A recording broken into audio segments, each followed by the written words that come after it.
राजवीर और सम्राट की हालत काफी सुधर चुकी थी, लेकिन यह बात अबीर और अविनाश को बिल्कुल भी पसंद नहीं आ रही थी। वह अच्छी तरह से जानते थे कि राजवीर और सम्राट का इलाज इस वक्त तहखाने में किया जा रहा है, लेकिन उन्हें यह बात बिल्कुल भी मंजूर नहीं थी कि जिन्होंने उनकी जिंदगी बर्बाद की उनका इस तरह से इलाज किया जा रहा हो। वह तो बस जल्द से जल्द उन्हें सजा में तड़पते हुए देखना चाहते थे, और इसीलिए जैसे ही उन्हें पता चला कि राजवीर और सम्राट दोनों की हालत अब पूरी तरह से स्थिर है, तो बिना देर किए अबीर और अविनाश सीधे तहखाने में जा पहुंचे और वहां जाकर उन्होंने सीधा सामना किया। और डॉक्टर के मना करने के बावजूद अबीर अविनाश उन्हें उसी हालत में सिंघानिया मैंशन के हॉल में ले आए थे। फिलहाल तभी अबीर सिंह राठौड़ खुद को रोक नहीं पाया और सीधा बर्फ वाला पानी लाकर राजवीर के ऊपर डाल देता है और राजवीर तुरंत ही होश में आ जाता है। तब अबीर सिंह राठौड़ ने राजवीर को कसकर पकड़ा हुआ था और साथ ही दूसरे हाथ से सम्राट को थाम रखा था और बोला था, वक्त आ चुका है तुम लोगों के किए का हिसाब करने का। तभी नानी माँ ने अबीर और अविनाश को रोकते हुए कहा था कि हमें दामाद जी के आने का इंतजार करना चाहिए, इस तरह से सजा देने में हमें जल्दबाजी नहीं करनी चाहिए। लेकिन अबीर ने गुस्से में कहा, नहीं, अब वक्त आ चुका है, मैं इन लोगों को ज्यादा देर तक जिंदा नहीं देख सकता। जब तक ये जिंदा रहेंगे मेरे परिवार पर खतरा बरकरार रहेगा, और जिस दिन इनकी जान चली जाएगी उसी दिन मेरे परिवार का खतरा पूरी तरह से खत्म होगा।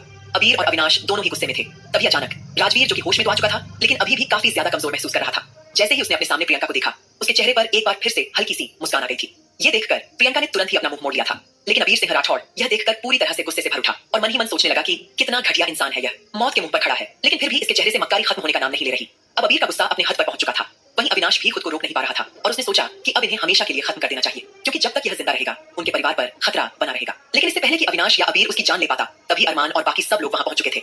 अरमान ने तुरंत आगे बढ़कर अबीर को रोक दिया और कहा, अभी इसके जाने का वक्त नहीं आया है। यह सुनकर अबीर को और ज्यादा गुस्सा आ गया और वह बोला, मुझे समझ में नहीं आ रहा कि आखिर तुम इसे जिंदा क्यों रखना चाहते हो, इसकी जान क्यों नहीं ले लेते, क्यों इसे बचाना चाहते हो। तब अरमान ने एक गहरी सांस ली और शांत लेकिन सख्त आवाज में कहा, ठीक है, मैं समझ चुका हूं कि मेरा परिवार इसे जिंदा नहीं देखना चाहता, तो ठीक है, मैं अपने परिवार की इच्छा जरूर पूरी करूंगा। यह बोलकर सभी लोग एक साथ अबीर के पीछे पीछे आगे बढ़ने लगे थे। वहीं आस्था के साथ साथ बाकी सभी लड़कियां भी उनके साथ चल पड़ी थीं। तभी जैसे ही वह सब लोग बाहर निकले तो माहौल पूरी तरह से बदल चुका था। वहां का वातावरण पहले से कहीं ज्यादा भारी और तनावपूर्ण हो गया था, क्योंकि जिनकी भावनाओं के साथ इसने खेल खेला था अब वही लोग उसके सामने खड़े थे जिनकी जिंदगी इसने बर्बाद की थी।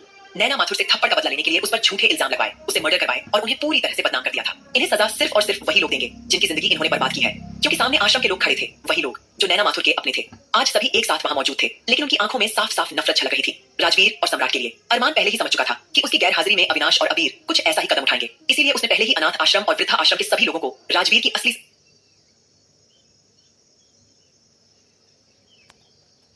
सच्चाई बता दी थी। अब जब सच्चाई उनके सामने थी तो हर एक चेहरा शर्म से झुका हुआ था। उन्हें खुद पर गहरा अफसोस हो रहा था कि कैसे वे राजवीर के झूठे बहकावे में आ गए, कैसे उन्होंने अपनी ही भगवान जैसी नैना को गलत समझ लिया।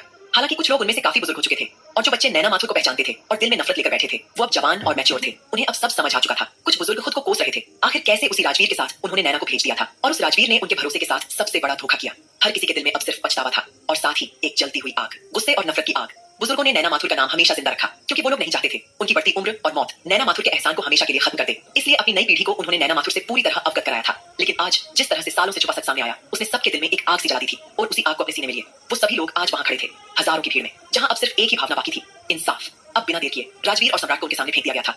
सभी लोगों ने एक दूसरे की ओर देखा और फिर बिना एक पल गंवाए भीड़ राजवीर पर ऐसे टूट पड़ी जैसे भूखे भेड़िए अपने शिकार पर टूट पड़ते हैं। भीड़ के हाथों राजवीर के शरीर का जो भी हिस्सा सामने आ रहा था वे उसे बेरहमी से मारना शुरू कर चुके थे। राजवीर रो रो कर चिल्ला रहा था, अरमान, तुम चाहो तो मुझे खत्म कर दो, लेकिन मुझे इन लोगों के हवाले मत करो। लेकिन अरमान का चेहरा पूरी तरह सख्त और डरावना था। उसने एक बार भी राजवीर की ओर नहीं देखा। उसने आस्था का हाथ कसकर पकड़ लिया और उसे अपने करीब कर लिया था। वहीं आस्था भी भरी आंखों से यह सारा दृश्य देख रही थी। आखिरकार जिसने उसकी जिंदगी बर्बाद की थी आज वाकई उसका इंसाफ हो रहा था। पूरी भीड़ ने मिलकर सम्राट और राजवीर को बेरहमी से पीट पीट कर मौत के घाट उतार दिया था। इतना ही नहीं, उनके प्राण निकल जाने के बाद भी कुछ देर तक लोगों का गुस्सा शांत नहीं हुआ था। तभी सभी लोग हाथ जोड़कर आस्था और अरमान के सामने खड़े हो गए थे। वहीं वे महिलाएं जो शुरू से ही अनाथ आश्रम चलाती थीं और नैना को अपनी बेटी मानती थीं, उनकी आंखों में आंसू थे। आस्था का शुक्रिया अदा करते हुए उन्होंने कहा था, बेटी, पूरे आश्रम में हर जगह नैना के लिए लोगों के दिलों में नफरत भर गई थी, लेकिन तुमने उसका नाम साफ कर दिया, उसकी सच्चाई सबके सामने लाकर उसकी आत्मा को सुकून दे दिया। हम तुम्हारे बहुत बहुत शुक्रगुजार हैं। अब अरमान और आस्था के इंसाफ को देखकर उनका पूरा परिवार उन्हें प्राउड नजरों से देख रहा था। सभी की आंखों में नमी के साथ साथ ढेर सारा आशीर्वाद और प्यार था। तभी प्रियंका ने आगे बढ़कर सभी लोगों की ओर देखते हुए कहा था, मैं जानती हूँ कि मैं आप लोगों की नैना माथुर नहीं, लेकिन मैं यह वादा जरूर करती हूँ कि जब भी मुझे मौका मिलेगा मैं आपकी सेवा करने के लिए अनाथ आश्रम में जरूर आऊंगी। जैसे ही प्रियंका ने यह कहा उसका चेहरा भावनाओं से भर गया था। आश्रम की महिलाओं ने तुरंत उसके सिर पर हाथ रख दिया, उसे गले से लगा लिया और फूट फूट कर रोने लगी। वहीं सीमा जी और मनोज जी अपनी बेटी को गर्व भरी नजरों से देख रहे थे।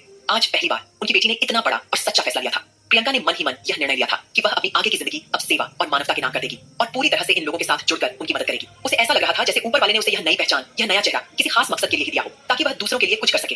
कहीं न कहीं प्रियंका का यह बदलाव और उसका यह योगदान देखकर सभी के चेहरों पर एक प्यारी सी सुकून भरी मुस्कान आ गई। लेकिन तभी अचानक अबीर प्रियंका के पास गया और उसे देखते हुए बोला था, मैं तुमसे शादी करना चाहता हूँ। जैसे ही अबीर ने सबके सामने प्रियंका को प्रपोज किया, प्रियंका हैरानी और शर्म से एकदम सुन्न सी रह गई और उसने तुरंत जाकर सीधे आस्था को गले से लगा लिया था। बाकी सब अचानक अबीर के इस फैसले से पूरी तरह हैरान थे, लेकिन कहीं न कहीं सभी को प्रियंका के लिए ये डिसीजन बिल्कुल ठीक लग रहा था। वहीं नानी माँ की तो आंखें भर आई थी। फिलहाल वहीं आस्था हैरानी से अबीर को देखने लगी थी और अबीर की आंखों में साफ साफ सच्चा जुनून और प्यार दिखाई दे रहा था। तब आस्था अबीर के सामने गई और बोली थी, मिस्टर राठौर, क्या आप इस बात को लेकर पूरी तरह से सीरियस हैं? आई मीन, आप प्रियंका दीदी से किसी तरह का कोई तरस खाकर तो शादी नहीं कर रहे हैं, लेकिन अगर आप प्रियंका दीदी पर तरस खाकर शादी कर रहे हैं तो मैं ये शादी नहीं होने दूंगी। जैसे ही आस्था ने यह कहा, अबीर हल्की मुस्कुराहट के साथ बोला था, तरस मैं खाऊंगा, और अगर प्रियंका मुझ पर तरस खाकर शादी कर लेती है तो ये मेरे लिए खुशनसीबी होगी, क्योंकि मुझे लगता है कि हम दोनों के दिल पर गहरे जख्म लगे हैं और जब हम दोनों ही एक दूसरे के लिए मरहम बन जाएंगे तो फिर कभी भी हमारे दिल पर कोई नया जख्म नहीं लग पाएगा। जैसे ही अबीर ने यह बात शायराना अंदाज में कही, कहीं न कहीं आस्था भी भावनाओं से भर गई थी।